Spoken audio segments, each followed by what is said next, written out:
This is a 83 359 that's pretty unique. This one was actually ordered brand new with Darrell Waltrip and Junior Johnson. It pulled a race car.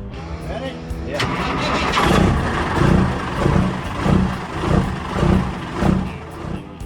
Howton Trucking LLC. We're out of Princeton, Kentucky, which is about 175 miles from here. We do primarily flatbed, logs, chip hauling, lowboy.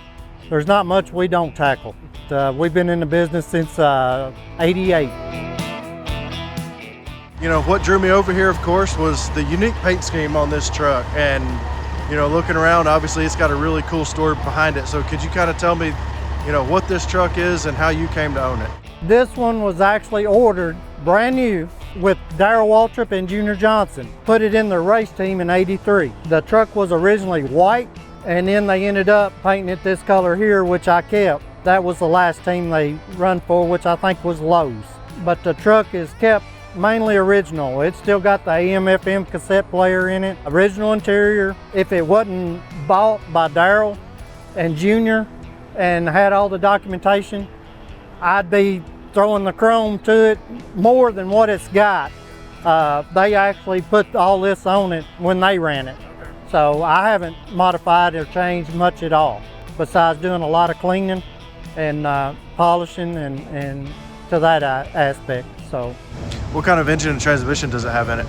That's what makes this truck unique. That this one was ordered factory with a KTA 600, which was only produced a couple of years for stock trucks. But it was a factory 600 horse back in '83, which was unheard of. Back then they were getting 300 to 400 horse motors. And if you had a 400 horse, you were really top dog. Just to get this factory 600 KTA was an additional $25,000. And that's in '83.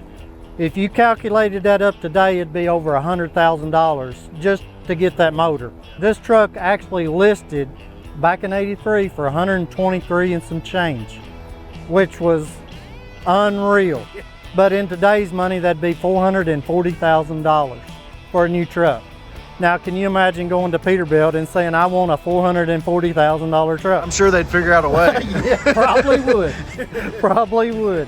This truck was only used a few years in the NASCAR, run in the summer months of the year, so it never seen ice and snow. The frame is still original. Hadn't been modified or nothing like that. Had no rust. Most of them do. The colors that they painted it was the last race team they pulled for, and then Darrell put it in the building supposedly for 20 years in a climate controlled building. We've kept it in a building since we bought it 10 years ago. We had bought it for the intentions of doing this, bringing it to the shows, letting people look at a piece of history.